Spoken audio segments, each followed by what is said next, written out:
The coffee was cold by the time I noticed Marcus had moved out. Before we jump back in, tell us where you're tuning in from, and if this story touches you, make sure you're subscribed, because tomorrow I've saved something extra special for you. Not that he'd announced it. No dramatic farewell speech, no note on the kitchen counter, just empty hangers in the closet and a faint outline where his gaming console used to sit. 3 years together, and he'd left while I was on what he thought was another job interview. I stood in my apartment, still wearing the pencil skirt and blouse from my interview, and laughed. Actually laughed. The sound echoed off the exposed brick walls of the downtown loft, the one Marcus always told people we were lucky to afford on 2 incomes. If only he knew there was no we in the mortgage, just me. Just like everything else. My phone buzzed, a text from an unknown number, but I knew who it was before I even opened it. Sorry I couldn't say goodbye properly. You deserve better than me. I'm sure you'll find someone who fits your lifestyle. Take care. My lifestyle. Right. The one where I pretended to struggle at temp agencies while actually running a fashion empire from encrypted laptops and midnight conference calls. The one where I wore Zara to dinner dates while my actual wardrobe, the one locked in my private office downtown, held pieces that magazines begged to feature. I typed back, "Good luck with everything. Simple, clean." Because in 12 hours, he'd understand exactly what he'd walked away from. My second phone, the one Marcus had never known existed, lit up with a call. Diana's name flashed across the screen. "Tell me you saw it," my creative director said without preamble. "Saw what?" "Oh, you're going to love this. Check Sienna Blake's Instagram. Now." I pulled up the app on my personal phone, the one I used for normal people things, and navigated to Sienna's profile. 3 million followers, fashion blogger, influencer, and apparently, the reason my boyfriend had decided our apartment was too small for his ambitions. The latest post was from 4 hours ago, a photo of her in my bed, Marcus's arm visible at the edge of the frame. She was wearing one of our upcoming spring collection pieces, a cream silk blouse with hand-embroidered details that wouldn't hit stores for another 6 weeks. The caption read, "New beginnings with my love. Finally found someone who sees me for who I really am. P.S. This gorgeous piece is from Lunar & Thread's spring collection. Can't wait to show you more. Lunar & Thread. Spring fashion. New chapter." "She's in your bed," Diana said flatly. "Wearing our unreleased design, in your actual bed." I zoomed in on the photo. She'd tagged the location, my address. The apartment I'd bought 2 years ago when Lunar & Thread had secured that deal with every major department store in North America. "How did she even get that blouse?" I asked, though I already knew. "Marcus." Diana's voice dripped with venom. "Remember that package that went missing from your apartment 3 weeks ago? The one you thought got delivered to the wrong address?" The pieces clicked into place. The package had contained samples for my review, pieces even my board hadn't seen yet. And Marcus, sweet clueless Marcus who thought I was just really good at buying sale items, had handed them directly to his mistress. "Diana, call Roland. Tell him I want a full audit of every piece Sienna Blake has worn in the last 6 months. Every single item." "Already done," she replied. I could hear the smile in her voice. "You're going to want to sit down for this." I was already moving toward it. My hidden office, a converted walk-in closet that Marcus had never questioned because I'd told him it was just storage for my wannabe fashion dreams. Inside, I unlocked the false back panel and stepped into my real workspace. 3 monitors came to life, displaying everything from supply chain logistics to real-time sales data across 43 countries. Lunar & Thread, my company. Tea, from a single boutique in a dream, now valued at just over $2 billion. And nobody knew it was mine. Not the press, not the fashion industry gossip columns, not even most of my own employees. They knew the name Elena Volkov, the mysterious Russian-American CEO who only appeared via carefully staged video calls and never did interviews. What they didn't know was that Elena Volkov was just me with a wig, an accent, and very good lighting. "Sending you the file now," Diana said. My email pinged. I opened the encrypted document and started scrolling, photo after photo of Sienna Blake. Over the past year, each outfit meticulously cataloged. Lunar and thread blouse, unreleased sample. Lunar and thread trousers, prototype from designer meeting. Lunar and thread coat, one of 3 in existence. Lunar and thread handbag, personally commissioned piece I'd designed for myself. "That handbag," I said slowly. "That was in my bedroom closet. I've had that for 2 years. She's wearing it in a post from last month, tagged it as vintage designer find." The comments are full of people trying to figure out what brand it is. I leaned back in my chair, processing. Marcus had been stealing from me. Not just my heart, not just my time, but actual physical items worth tens of thousands of dollars each, giving them to his influencer girlfriend, who was then using them to build her own brand. And the best part? She had no idea she was advertising my company while betraying me. "There's more," Diana continued. "I had Jake in legal run her contracts. She's currently negotiating a major brand deal. Want to guess which brand? No. Yep. She's in talks to become an official Lunar and Thread ambassador. Her agent reached out 3 weeks ago. The board was actually considering it before I pulled the file." I started laughing again. I couldn't help it. The universe had just handed me the most poetic revenge scenario imaginable. Preparing and narrating this story took us a lot of time. So if you are enjoying it, like this video, it means a lot to us. Now back to the story. "Schedule an emergency board meeting for tomorrow morning," I said. "Tell them Elena Volkov will be attending in person. First time ever. Make it mandatory." "Oh, this is going to be good. What's the play?" "I'm going to offer Sienna Blake exactly what she wants. A contract with Lunar and Thread. A beautiful, binding, ironclad contract." "And Marcus?" I pulled up his LinkedIn profile. VP of Sales at Hartley & Associates, a mid-tier marketing firm. They'd been courting Lunar and Thread's business for the past year, desperate to land us as a client. We'd been stringing them along, keeping them on the hook for exactly the right moment. Marcus's profile proudly displayed his achievements. Led campaign that secured meeting with Lunar and Thread's executive team. Pioneered relationship-building strategy with high-value clients. Currently managing Lunar and Thread acquisition project. Marcus is about to get the promotion of his dreams, I said, right before it becomes his worst nightmare. Diana was quiet for a moment. Then, "You know I love you, right? This is why I love you. I'll see you tomorrow, 9 a.m. sharp. Conference room A, and Diana, wear something spectacular.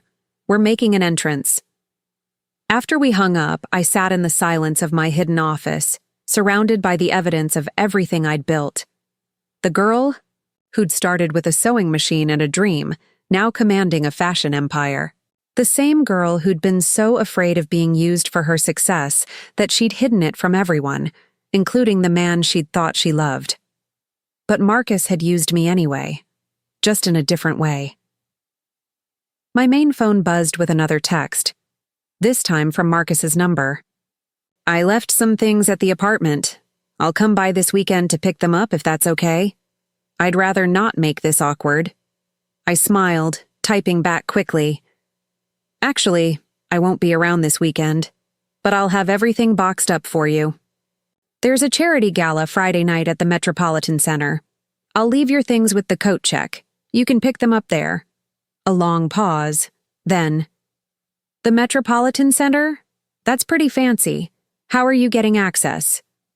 "Oh, I know someone. Don't worry about it. See you there?"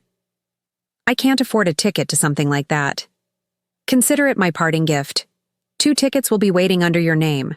Bring whoever you want. I could almost feel his confusion through the phone. Another pause. "That's really generous. Thank you. I'll be there." I know you will. The Metropolitan Center Gala was Lunar and Thread's annual charity event. Black tie, A-list celebrities, fashion industry elite. And this year's theme was Unmasking Fashion, Revealing the Faces Behind the Brands. How appropriate. I locked my office and walked back into the main apartment, seeing it with new eyes. The furniture Marcus had lounged on while I'd been building an empire.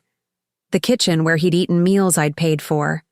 The bedroom where he'd apparently been planning his exit while I'd been negotiating deals worth millions. My personal phone buzzed again. Sienna Blake had posted a new story. A video this time, panning across what was clearly my apartment. Her voice narrated, "Moving into this amazing space with my love. Can't believe we found such a perfect place in this market." She thought she was moving in. Into my apartment. The audacity was almost admirable. I screenshot the video and sent it to Diana with a simple message. Add this to the file. Her response was immediate. Oh, she's done. But I wasn't finished planning. Not yet. Because the gala was just the opening act. The real show would come afterward, when Marcus and Sienna realized exactly what they'd walked into. I pulled up my laptop, the regular one, and started drafting an email. Not as myself, but as Emma, my fictional assistant identity that I used for personal matters. Dear Mr. Chen, I am writing on behalf of my employer regarding the apartment at address. As you may be aware, the lease is under my employer's name exclusively. We understand you have vacated the premises, and we appreciate your cooperation. However, we have been made aware that unauthorized individuals may be attempting to occupy the space. Please be advised that only authorized occupants are permitted. Any violation of this policy will result in immediate legal action. We trust this matter can be resolved amicably. Best regards, Emma Stone, personal assistant. I didn't use Chen. I used his last name properly. Professional, distant. Like I was already someone he'd never really known. Send. Then I pulled up the next email. This one, to Building Security. Hi Tom, this is the owner of Unit 4B. I wanted to give you a heads up that my ex-boyfriend may try to bring someone else into my apartment. Her name is Sienna Blake. Please do not grant access to anyone except myself. If they attempt entry, please contact the police. I'll be stopping by tomorrow to change the locks. Thank you for your help. Best, Emma. Emma was the name I used for everything outside of work. My personal checking account. My regular apartment lease, though the building was owned by one of my shell companies. My daily life identity, Elena Volkov, was my business persona. The untouchable CEO with a mysterious backstory. And the real me? I was still figuring out who she was supposed to be. My third phone, yes, I had 3, buzzed with a call from my lawyer, Richard. I heard from Diana, he said. She mentioned you might need some creative legal solutions.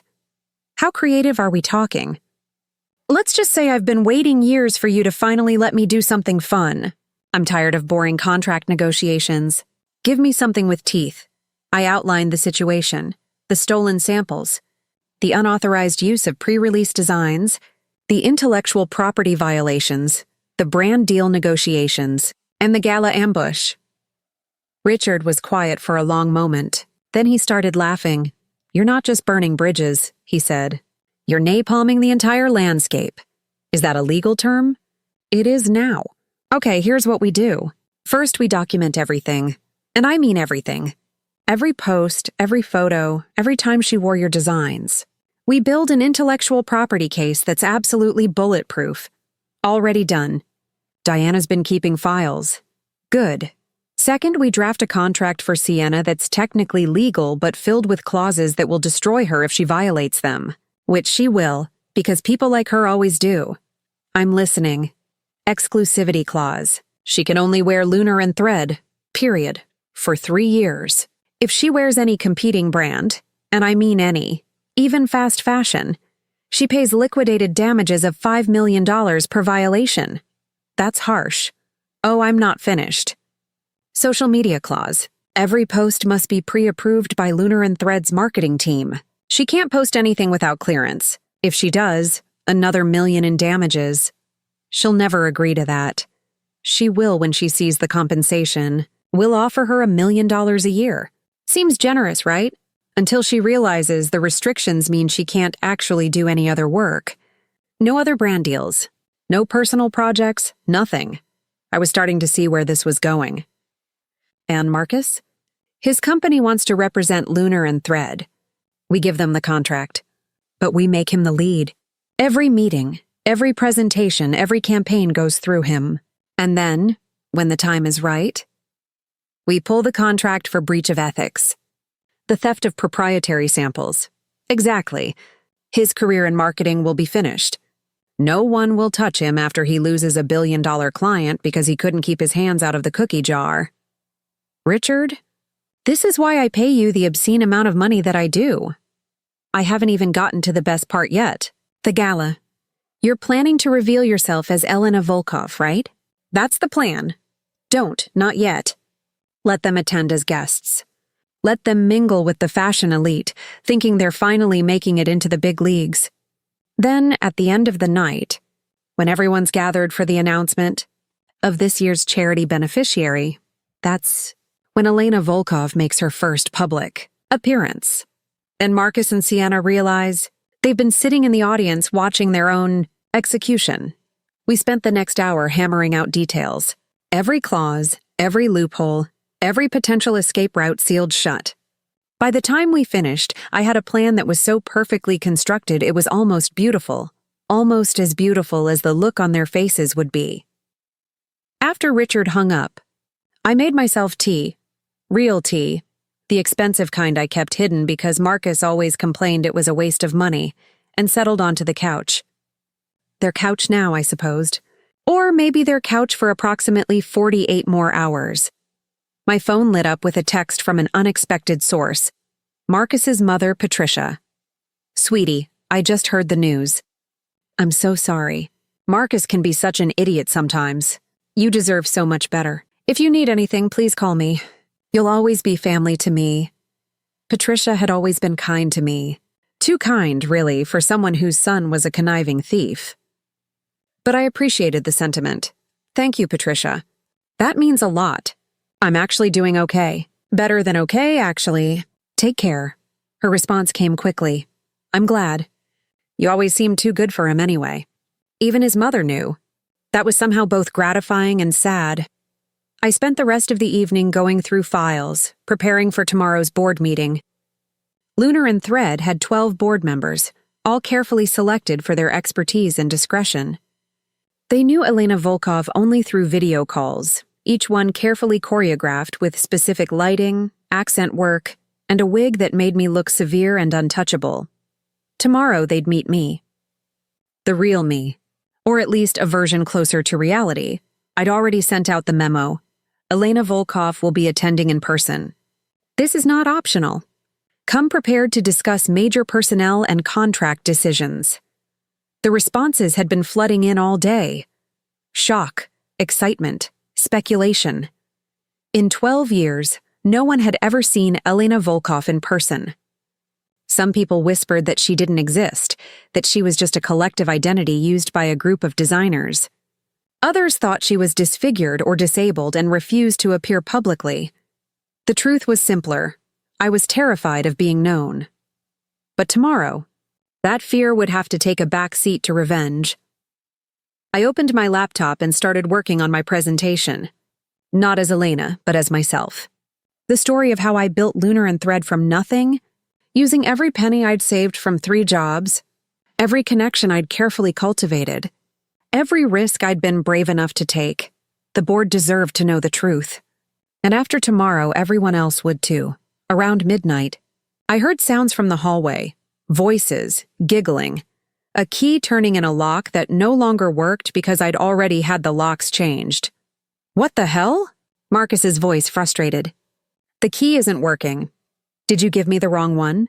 Sienna's voice, sugary sweet even through the door. No, this is definitely the right key. I used it this morning. I walked to the door and opened it slowly, deliberately. They stood in the hallway, Marcus holding a suitcase and Sienna carrying what looked like a garment bag. Oh, Marcus said, genuine surprise on his face. I thought you'd be... I thought... You thought I'd be crying into a wine bottle somewhere? I kept my voice pleasant, conversational. No, I had the locks changed. Seemed like the prudent thing to do. Sienna looked me up and down, her expression a mix of pity and satisfaction. This was the first time I'd actually met her in person. She was shorter than I expected, with professionally highlighted hair and makeup that must have taken an hour to apply. She was also wearing my shoes. The Louboutins I'd bought myself last year. You changed the locks, Marcus sputtered. But I live here. No, you lived here. Past tense. You left, remember? I got your text. Sorry I couldn't say goodbye properly. Very touching. But I have things here. My stuff. We'll be waiting for you at the coat check Friday night. I already texted you about it. Sienna stepped forward, her voice taking on a patronizing tone. Look, I understand this is hard for you. Breakups are never easy. But Marcus and I are together now, and we need space to... Need space to what? Live in my apartment? I smiled at her. I don't think so. This is my place. My name on the deed. My mortgage payments. My everything. Marcus said this was his apartment. Sienna turned to him, confusion creeping into her voice. It's our apartment, Marcus said quickly. We bought it together. No, Marcus. I bought it. You moved in. There's a difference. I could see the wheels turning in Sienna's head, recalculating. She'd thought she was moving in with a successful guy who owned property downtown. Now she was realizing he'd been living off his girlfriend. Whatever, Marcus said, grabbing Sienna's hand. Come on, babe. Let's go to your place. We don't need this drama. Actually, Sienna said slowly, not moving. I have roommates. I thought we were moving in here. We'll figure it out. Let's just go. Wait. Sienna turned back to me, her eyes calculating. You're the girl who's been looking for work, right? Marcus told me about you. The one who keeps getting rejected from interviews? I nodded slowly. That's me. Look, no hard feelings, okay?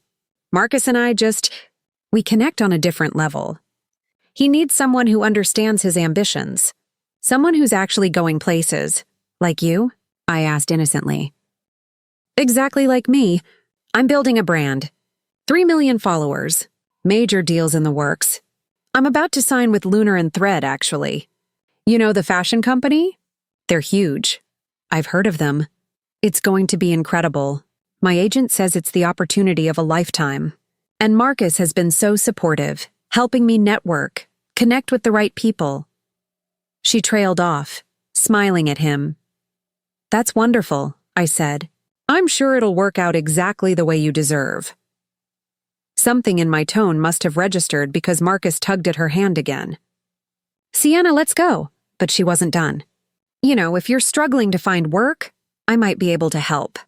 I know some people who are looking for assistance. Nothing fancy, but it's a start. That's very kind of you, I said. But I actually have something lined up. A new position. Starting Monday. Oh, where? It's with a fashion company. I'd rather not say more until it's official. You know how it is. Sure. Well, good luck with that. Her tone suggested she didn't believe me for a second. They left, Marcus's arm around her shoulders, whispering to each other as they walked to the elevator. I closed the door and locked it, the new lock that Marcus's key would never open again. Then I walked back to my office, pulled up Sienna's Instagram, and watched as she posted a new story, a video of her and Marcus in his car. Her voice narrating, "Little bump in the road tonight, but nothing we can't handle. When you know, char relationship goals, char new beginnings, char fashion life." The comments flooded in immediately. You two are so cute. Relationship goals for real. Can't wait to see what you're wearing tomorrow. I screenshot it all, sent it to Diana with a timestamp, and added it to the file. Then I did something I hadn't done in years. I pulled out the old shoebox from the back of my closet, the one containing photos from when I first started Lunar and Thread. Me at 19, sitting at a sewing machine in my tiny studio apartment. Me at 23, opening my first boutique with a loan I'd taken against everything I owned. Me at 26, signing the lease on our first flagship store. Every photo showed a girl who was hungry, determined, and absolutely terrified of failing. Somewhere along the way, I'd lost her. Hidden her so deep beneath layers of protection and secrecy that I'd almost forgotten she existed. Tomorrow, I was going to let her out again. I set my alarm for 5 a.m. and climbed into bed, my bed in my apartment, finally free of someone who'd never deserved to be there in the first place. And for the first time in months, I slept peacefully. The next morning, I woke up to 17 missed calls and 43 text messages, all from various board members, all saying essentially the same thing. Is this real? Are you actually coming? I sent a group text. See you at 9. Be ready. Then I got dressed. Not as Elena Volkov. Not as the struggling temp worker I'd pretended to be for Marcus.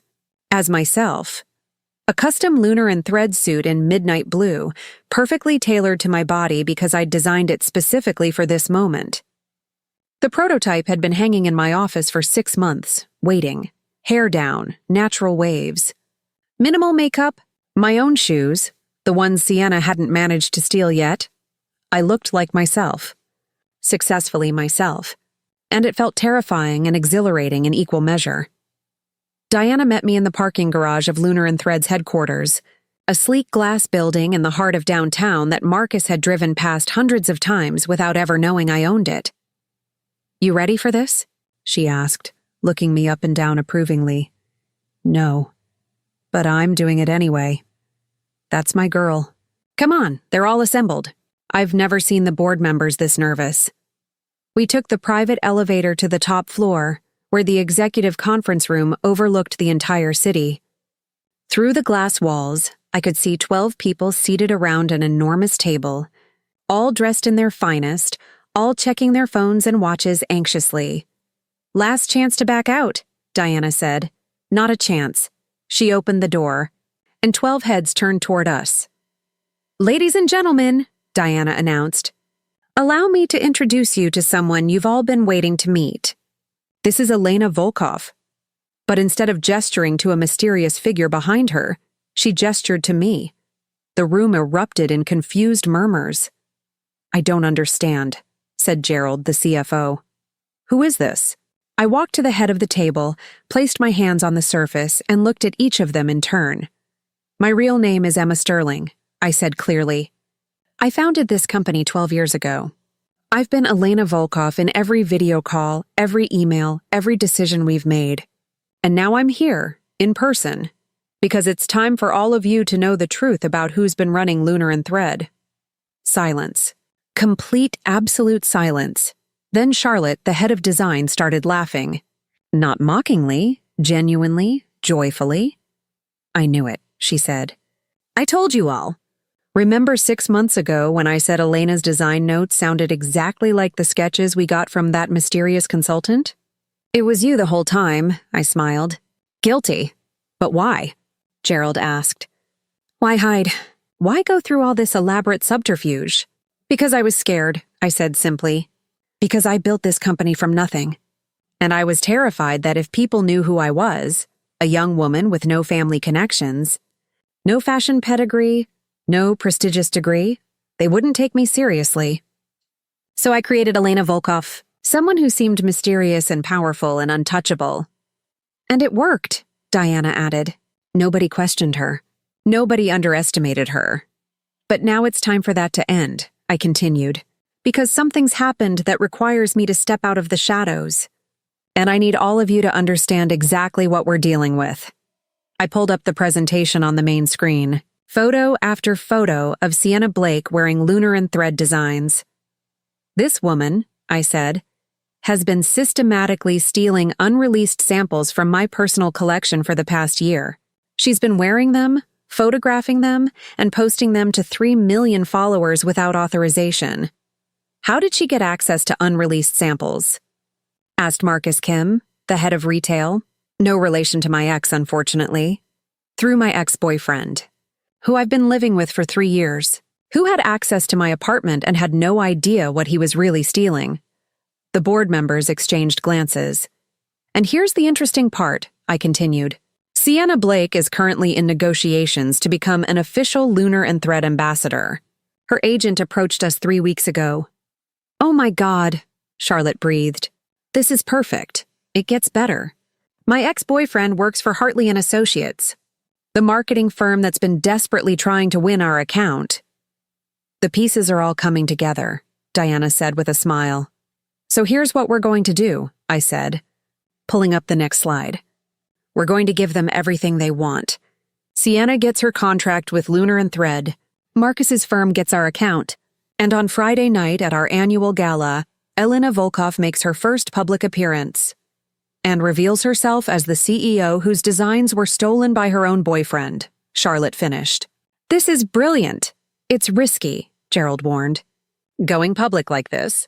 The press will have a field day. Let them, I said. I'm done hiding. And more importantly, I'm done letting people use me. We spent the next 2 hours going over every detail. The contract for Sienna, carefully crafted to be technically legal but practically impossible to fulfill. The deal with Hartley & Associates, structured to make Marcus the face of their biggest client. The gala, which would serve as both a charity event and the stage for the biggest reveal in fashion industry history. By the time we finished, every board member was on board. Some of them looked concerned about the fallout, but most looked excited. This was the kind of story that would cement Lunar and Thread's place in fashion history. One more thing, I said as the meeting was wrapping up. I want to personally handle all communications with Sienna Blake and Hartley & Associates from now on. No one mentions Emma Sterling. As far as they know, Elena Volkov is still a mysterious figure they've never met. Understood, Diana said. This is going to be the best gala we've ever had. After everyone filed out, I stood alone in the conference room, looking out over the city. Somewhere down there, Marcus was probably at his office, thinking he'd dodged a bullet by leaving me. Sienna was probably posting another carefully curated photo, thinking her big break was just around the corner. They had no idea what was coming. My phone buzzed. A text from an unknown number. Hi, Emma, this is Sienna. Marcus gave me your number. I wanted to apologize for last night. I know this situation is awkward. No hard feelings, okay? Maybe we can even be friends someday. The audacity was almost impressive. I typed back, no hard feelings at all. Good luck with everything. I mean it. Because I did mean it. Good luck surviving what was about to hit them. Diana poked her head back into the conference room. Richard just sent over the final contracts. Want to review them? Absolutely. We spent the afternoon going over every clause, every contingency, every possible way this could go wrong. By evening, we had documents so airtight that even the best lawyers in the country wouldn't be able to break them. Sienna's agent is scheduled to come in tomorrow, Diana said. We'll make the offer then. 3-year exclusive contract, $1 million per year, all the restrictions Richard outlined. She'll sign it, I said with certainty. People like her always do. They see the money and the prestige, and they don't read the fine print. And Hartley & Associates? Schedule a meeting for Thursday. Give Marcus 24 hours to prepare. Let him think he's finally made it, Diana grinned. You're terrifying when you want to be. Good. I've been too nice for too long. That evening, I went home to my quiet apartment and ordered takeout. Not the cheap kind I used to pretend to eat when Marcus was around. The expensive kind from that place downtown that I actually loved. I ate alone on my couch, wearing comfortable clothes, watching whatever I wanted on TV. It was perfect. My phone buzzed with another text. This time from Marcus. Hey, I know things are weird right now, but I wanted to thank you for being cool about Friday. Sienna's really excited. She thinks it'll be good for her brand to be seen at such a fancy event. I smiled, typing back. I'm sure it'll be an unforgettable night. For real though, how did you get tickets to this? The Lunar and Thread Gala is impossible to get into. I told you. I know someone. Must be a pretty good someone. These tickets go for like $10,000 each. Consider it my parting gift. You'll never forget it. You're being way too nice about this. I thought you'd be more upset. Why would I be upset? You're clearly happy. Sienna's clearly happy. Everyone wins, a long pause. Then, Yeah, I guess so. See you Friday. Can't wait. I set my phone down and pulled out my laptop. Time to finalize the gala program, the charity announcement, the special presentation, and most importantly, the grand finale where Elena Volkov would step into the spotlight for the first time. I'd spent 12 years hiding behind a persona. 12 years protecting myself from being used, from being hurt, from being seen as anything other than what I'd built. But Marcus and Sienna had done something I'd never imagined possible. They'd stolen from me while I was hiding. They'd used me without ever knowing my value, and in doing so, they'd freed me from my fear. Because the worst had already happened, and I'd survived it. More than survived, I'd planned, strategized, and built a trap so perfect that they'd walk right into it with smiles on their faces. Friday couldn't come fast enough. Thursday morning arrived with the weight of anticipation. I stood in front of my mirror, adjusting the collar of my tailored blazer, another Lunar and Thread original that Marcus had never seen me wear. Today was the day Sienna Blake would sign her contract. Today was the day Marcus would meet with Elena Volkov's representatives to finalize the Hartley and Associates deal. Neither of them knew they were signing their own death. Warrants, Diana called at 8 sharp. Sienna's agent just confirmed. They'll be here at 10. She's bringing Sienna with her. Perfect. Is everything ready? Conference room B is set up. I've got the contracts printed. Richard's standing by, and the whole executive team knows to stay clear of that floor. We don't want anyone accidentally spoiling the surprise. Good. What about Marcus? His meeting is at 2. Different floor, different conference room. They won't cross paths. Excellent work. I arrived at Lunar and Thread headquarters at 9:30, taking the private elevator directly to the executive floor. The building hummed with its usual energy. Designers sketching, marketers strategizing, seamstresses working on next season's collection. My empire, built stitch by stitch, and they had no idea their CEO was walking among them.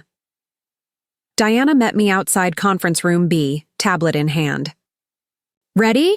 Let's do this. At exactly 10 o'clock, the receptionist called up. Ms. Chen, Sienna Blake and her agent are here. I smiled at the irony of the name she'd used. Send them up.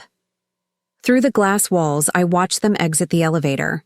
Sienna wore one of my designs, a dress from last season that she'd probably bought retail, thankfully, not stolen. Her agent, a sharp-looking woman in her 50s named Carol, carried a leather portfolio. They were both smiling, confident, ready to sign the deal of a lifetime. Diana greeted them warmly. Welcome to Lunar and Thread. I'm Diana Chen, Creative Director. Please, come in. I stood at the head of the table as they entered, and Sienna's eyes widened slightly when she saw me. You? She said, confusion flickering across her face. Hello, Sienna. Nice to see you again. I don't understand. What are you doing here? Diana gestured to the chairs. Please, sit down. Let me explain. This is Emma Sterling, Senior Vice President of Brand Development for Lunar and Thread. I watched Sienna's face cycle through several emotions: shock, confusion, and then something that might have been embarrassment. Carol, however, remained professional. A pleasure to meet you officially, Ms. Sterling, Carol said, shaking my hand. I had no idea you were with Lunar and Thread. I prefer to keep a low profile, I said smoothly. Shall we discuss the contract? We sat, and Diana slid copies of the agreement across the table. I watched Sienna's eyes scan the first page, saw the moment she registered the compensation figure. $1 million per year? She breathed. For 3 years? That's correct, I said. Lunar and Thread is prepared to make a significant investment in you as our exclusive ambassador. Exclusive? Carol asked, her lawyer instincts kicking in. Yes, the terms are quite specific. Sienna would represent Lunar and Thread exclusively for the duration of the contract. No competing brands, no unauthorized partnerships. Everything would go through our marketing team for approval. Carol started reading more carefully, her finger tracing down the pages. I could see the moment she hit the first major restriction. This clause here, she said. It says Sienna can't wear any other fashion brands during the contract period. At all, even in her personal life? That's standard for an exclusive ambassador contract, Diana said. We need to ensure brand consistency, but this is extremely restrictive. She can't wear jeans from another brand? Workout clothes? Casual wear? Lunar & Thread has a full range of products, I said. We'll provide everything she needs. It's all included in the compensation package. Sienna was still staring at the dollar amount, barely listening to the restrictions. $3 million over 3 years, she whispered. That's life-changing money. It is, I agreed. But it comes with responsibilities. Every social media post must be pre-approved by our team.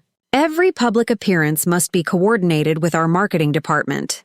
You would essentially become the face of Lunar & Thread. I understand, Sienna said quickly. Too quickly, Carol held up a hand. Sienna, we need to review this more carefully. These liquidated damages clauses, if you violate any of these terms, you'd owe the company $5 million per incident. But I won't violate them, Sienna said. I'll do exactly what they ask. This is my dream opportunity. I leaned forward slightly. There's one more thing you should know. Lunar & Thread takes intellectual property very seriously. Very seriously. If we ever discovered that someone had been using our designs without authorization, especially unreleased designs, we would pursue legal action to the fullest extent of the law. Something flickered in Sienna's eyes. Fear, maybe. Guilt, definitely. Of course, she said. That makes total sense. Good. Because we recently discovered that several of our prototype pieces went missing. Pieces that never made it to market. We're currently conducting an internal investigation. The color drained from Sienna's face. Carol noticed, glancing at her client with new suspicion. Is there something we should know? Carol asked Sienna directly. No, Sienna said too quickly. Nothing. I want to make sure I understand all the terms. I smiled, letting her squirm. Take your time. This is a big decision. Why don't we give you two some privacy to discuss? Diana and I stepped out of the conference room. Through the glass, we watched Carol lean in close to Sienna, speaking urgently. Sienna shook her head repeatedly, her hands gesturing defensively. She's panicking, Diana observed. Good. Let her panic a little. Then we'll go back in and she'll sign anyway because she can't resist the money and the prestige. What if she doesn't sign? Then we file criminal charges for theft of intellectual property. Either way, she loses. After 15 minutes, Carol opened the door. We'd like to negotiate some of the terms. I'm afraid the terms are non-negotiable, I said pleasantly. This is our standard exclusive ambassador contract. Take it or leave it. Carol looked at Sienna, who nodded almost imperceptibly.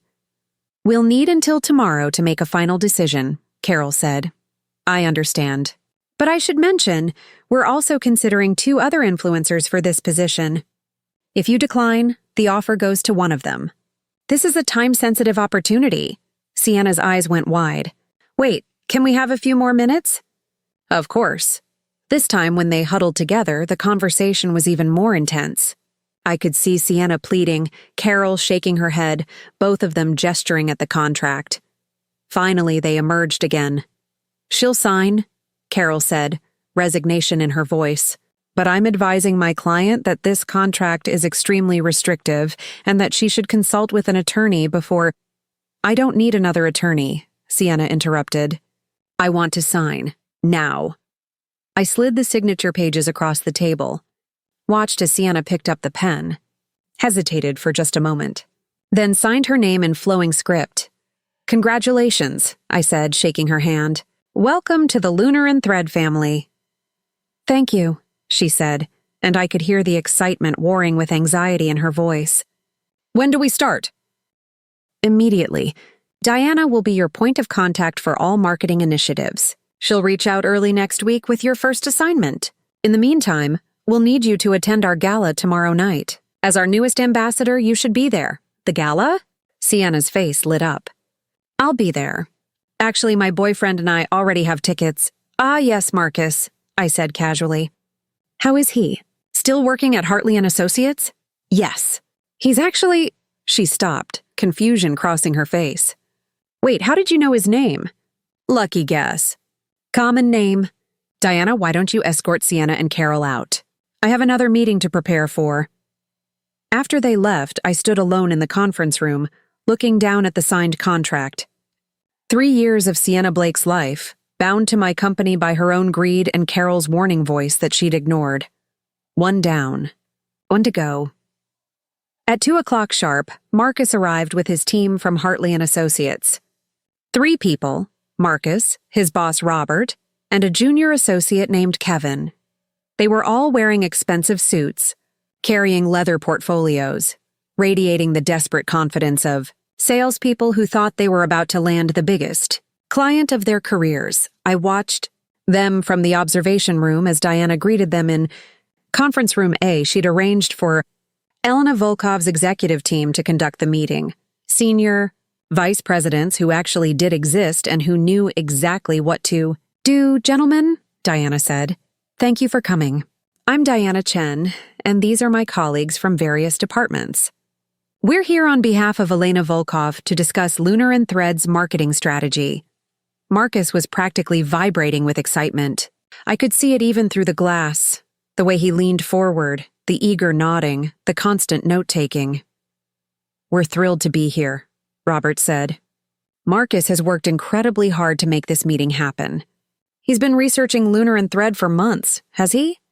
Diana asked, a smile playing at her lips. Tell me, Marcus, what interests you most about our brand? Through the speakers, I heard Marcus launch into a clearly rehearsed speech about brand identity and market positioning. He sounded confident, knowledgeable. He'd done his homework. If only he'd done his homework on who he was living with. The meeting continued for an hour. Hartley & Associates presented their pitch, a comprehensive marketing campaign that would cost Lunar and Thread approximately $5 million over 18 months. It was actually a decent proposal, well-researched and creative. Too bad it would never happen. This is impressive work, Diana said finally. We'd like to move forward with Hartley & Associates as our marketing partner. I watched Marcus's face light up like he'd won the lottery. Robert clapped him on the shoulder. Kevin pumped his fist under the table. However, Diana continued, there is one condition. Marcus, we'd like you to be the lead on this account. All communications, all strategy sessions, all deliverables would go through you directly. Absolutely, Marcus said immediately. I'd be honored. Excellent. We'll have contracts drawn up by tomorrow. We'd like to make the announcement at our gala tomorrow night, a public declaration of our new partnership. Can you both attend? We'll be there, Robert said. Though I have to ask, will we finally meet the mysterious Elena Volkov? Diana's smile was enigmatic. All I can say is that tomorrow night will be full of surprises. Plan to be amazed. After they left, Diana came to the observation room where I'd been watching. They have no idea what's coming, she said. None at all. Did you see Marcus's face? He thinks he's finally made it. What he's made is the biggest mistake of his career. I pulled out my phone and texted Marcus from my personal number. Hey, congratulations. I heard through the grapevine that your company landed a huge client. You must be thrilled. His response came quickly. How did you hear about that already? It just happened. I told you I know someone in the fashion industry. Word travels fast. I'm happy for you. Thanks. This is going to change everything for me. For us. I mean, for me and Sienna. I'm sure it will change everything. See you tomorrow night. Can't wait. Sienna's been talking about it nonstop. Apparently she just signed some huge deal too. Really? What kind of deal? Some fashion brand ambassador thing. She's over the moon about it. Lunar and Thread? Yeah, how did you know? Lucky guess. It's the only fashion company with a gala tomorrow night? Oh, right. Weird coincidence that we're both connected to the same company now? Very weird. Or maybe it's fate. Maybe. Hey, I've been meaning to ask, are you doing okay? With everything? I stared at that message for a long moment. Was I okay? I was better than okay. I was about to execute the most satisfying revenge plot of my life. But he didn't need to know that. I'm great. Best I've been in years, actually. Thanks for asking. Good, I'm glad. I really do want you to be happy. Don't worry, Marcus. I will be. Very soon. Friday arrived with crystalline clarity. I woke up at dawn, went for a run, ate breakfast slowly, and spent the morning preparing. Not just my appearance, but my mind. Tonight I would step out of the shadows. Tonight Elena Volkov would become real. Tonight, Emma Sterling would reclaim everything they'd taken from her. Not just the stolen designs, not just the betrayed trust, but her own identity. At noon, Diana called. Everything's ready. The press is lined up. The board is in position. The contracts are executed. All that's left is for you to show up and reveal yourself. How do I look? I did a slow turn in front of my full-length mirror, showing her via video call the midnight blue gown I'd designed specifically for this moment. It was a masterpiece, elegant, powerful, unmistakably lunar and thread. Like a CEO who's about to destroy her enemies while looking fabulous, Diana said. Perfect. Good, because I'm terrified. That's how you know it matters. Come on. Cars waiting downstairs. The Metropolitan Center was transformed when I arrived. Red carpet, photographers, security everywhere. The entrance was flanked by enormous banners displaying the Lunar and Thread logo and this year's theme. Unmasking fashion, revealing the faces behind the brands. If they only knew how literal that theme would become. I entered through the private entrance, avoiding the red carpet for now. Inside, the main ballroom had been decorated in Lunar and Thread's signature aesthetic, minimalist elegance with strategic pops of color. 500 guests mingled, champagne flowed, and a string quartet played softly in the background. From my position in the mezzanine level, I could see everything. The fashion industry elite in their finest, celebrities I'd dressed for red carpets, executives from competing brands who'd been trying to discover Elena Volkov's true identity for years, and there, near the bar, Marcus and Sienna. She wore a Lunar and Thread gown, one we'd provided her per her contract. It fit perfectly because I'd personally ensured the sizing. Marcus wore a rented tuxedo that was slightly too large in the shoulders. They looked happy, comfortable, like they belonged here. They had no idea they were lambs at their own slaughter. 5 minutes, Diana said in my earpiece. Everyone's in position. I watched as they worked the room. Sienna posed for photos. Marcus networked with his colleagues from Hartley and Associates. I saw Robert introducing Marcus to potential clients, both of them beaming with the confidence of men who thought they'd secured their future. Then the lights dimmed, and a spotlight hit the stage. Diana stepped up to the microphone, radiant in an emerald gown. Good evening, everyone. Welcome to the 12th annual Lunar and Thread Charity Gala. Tonight, we gather not just to celebrate fashion, but to support the artisan education programs that help young designers find their voice. Applause rippled through the crowd.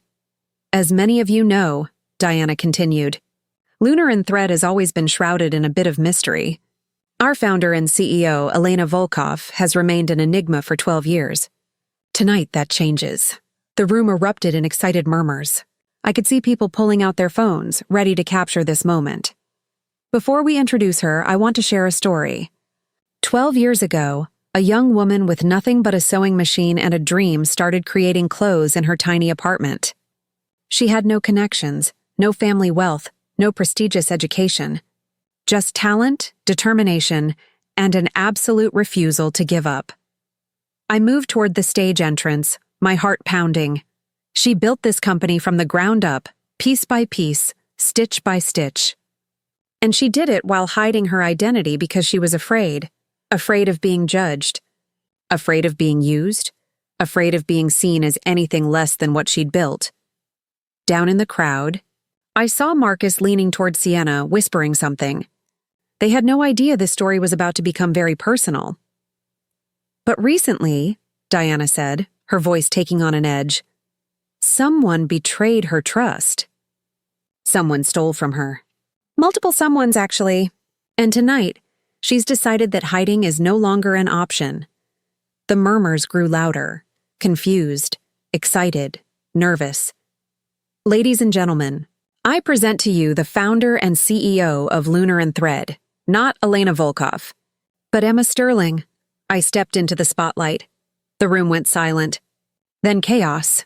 Cameras flashed like lightning. People gasped. And at the bar, Marcus dropped his champagne glass.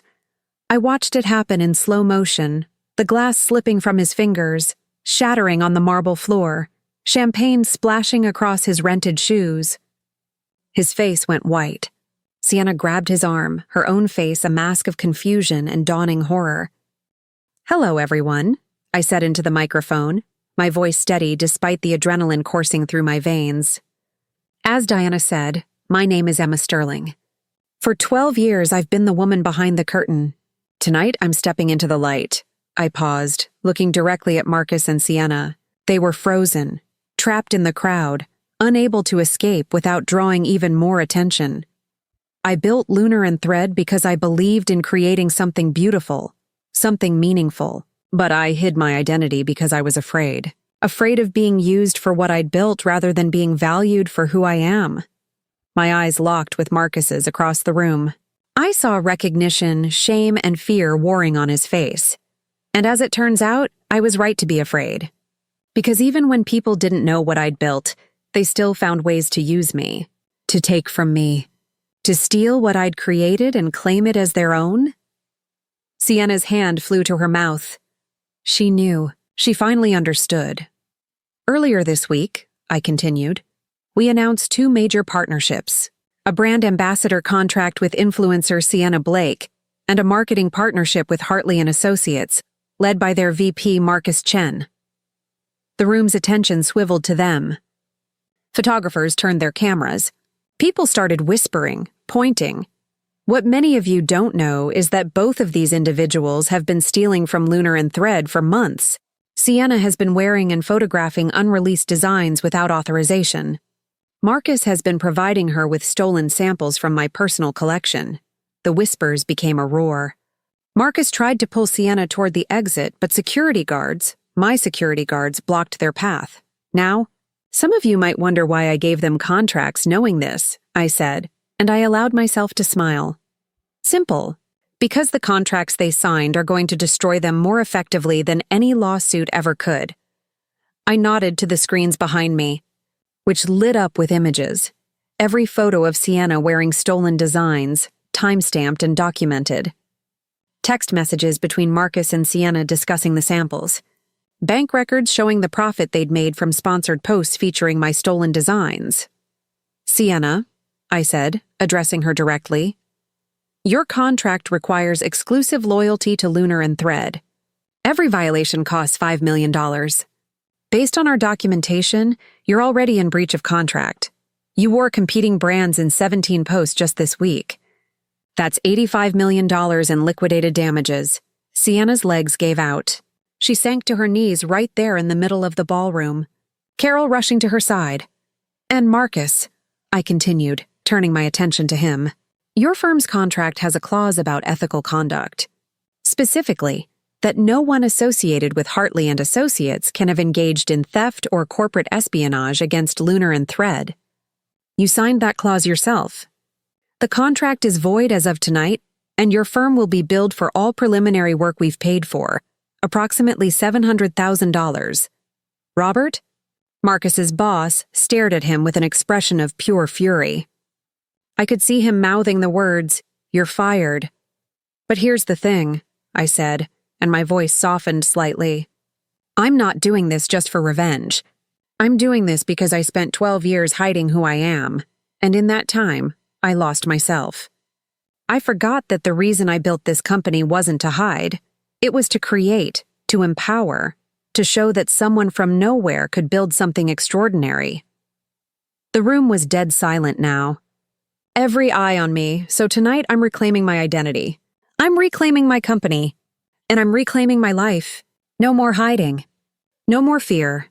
And no more letting people steal from me, whether they're stealing my designs or stealing my dignity. I paused, looking out over the crowd.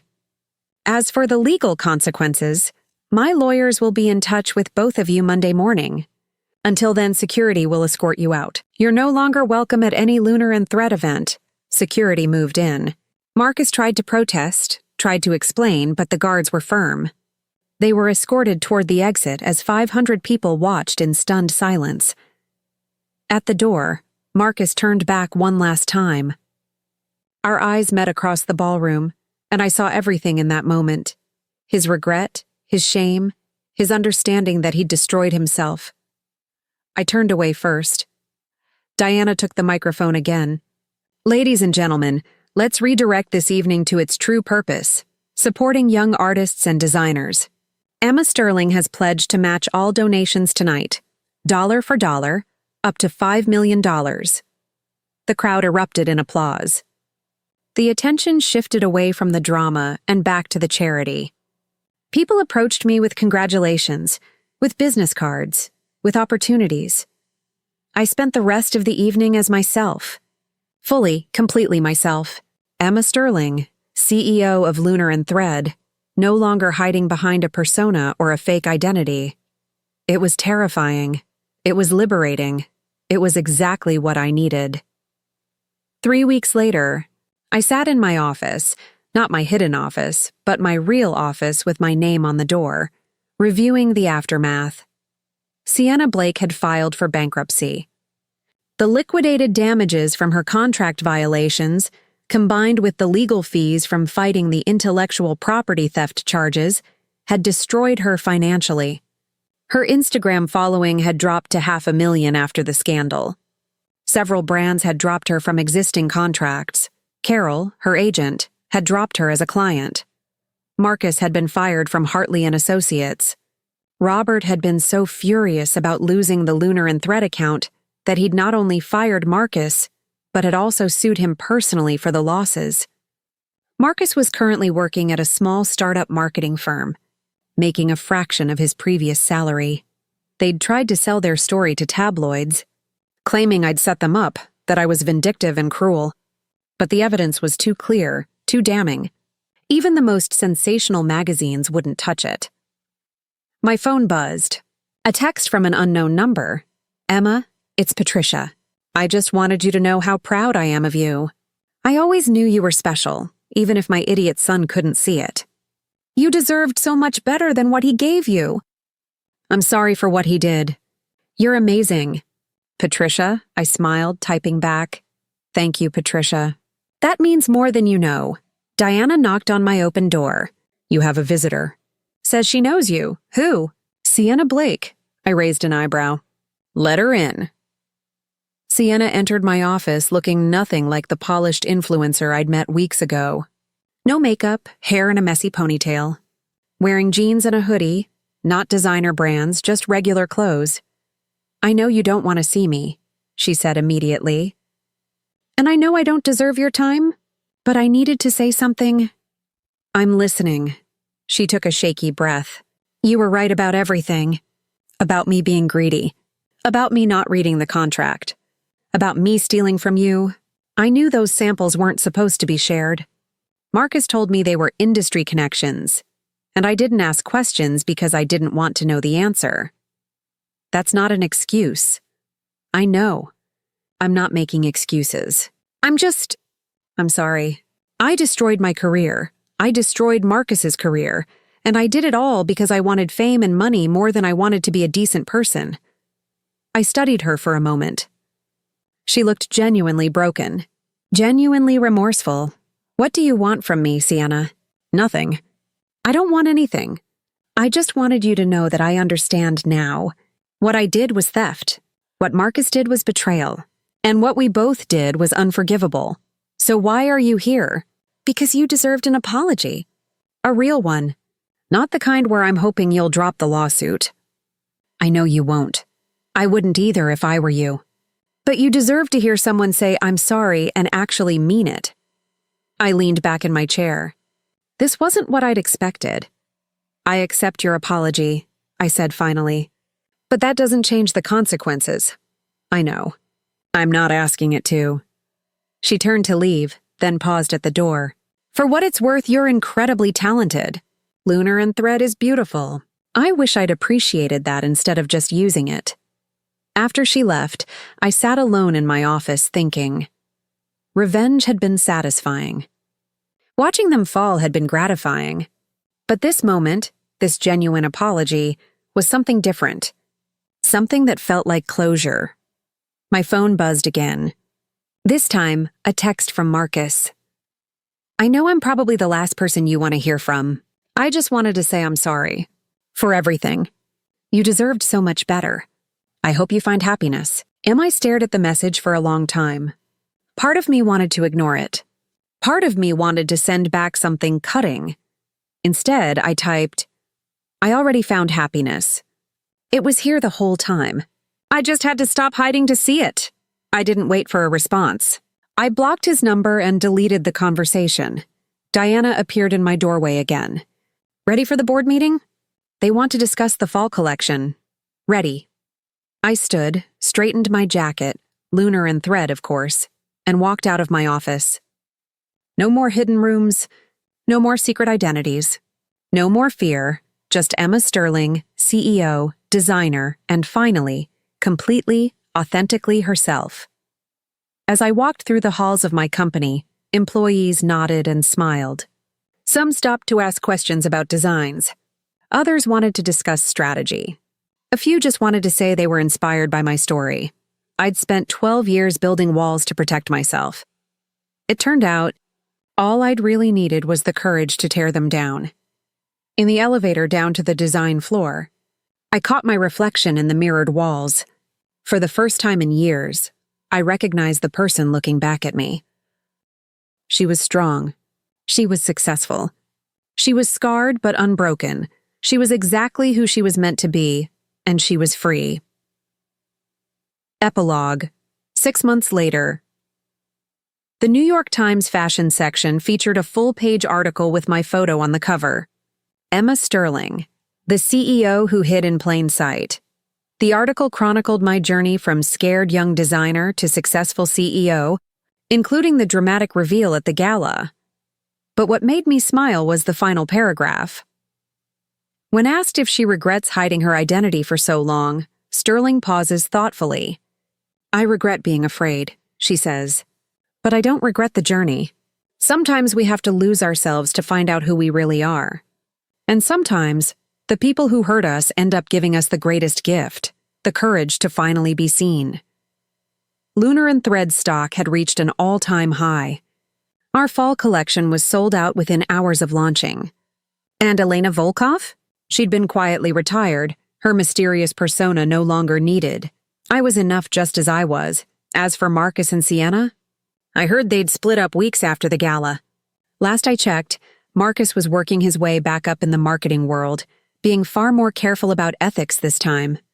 Sienna had pivoted to lifestyle coaching, teaching people about authenticity and mistakes. At least she'd learned something. I'd moved on. Found peace. Built something even bigger than before. And every morning, when I walked into Lunar and Thread headquarters with my name on my office door, I felt something I'd never felt while hiding behind Elena Volkov. I felt proud. Not just of what I'd built, but of who I'd become. The woman who'd been afraid to be seen had stepped into the light, and she was never going back into the shadows again. The end up next. You've got 2 more standout stories right on your screen. If this one hit the mark, you won't want to pass these up. Just click and check them out.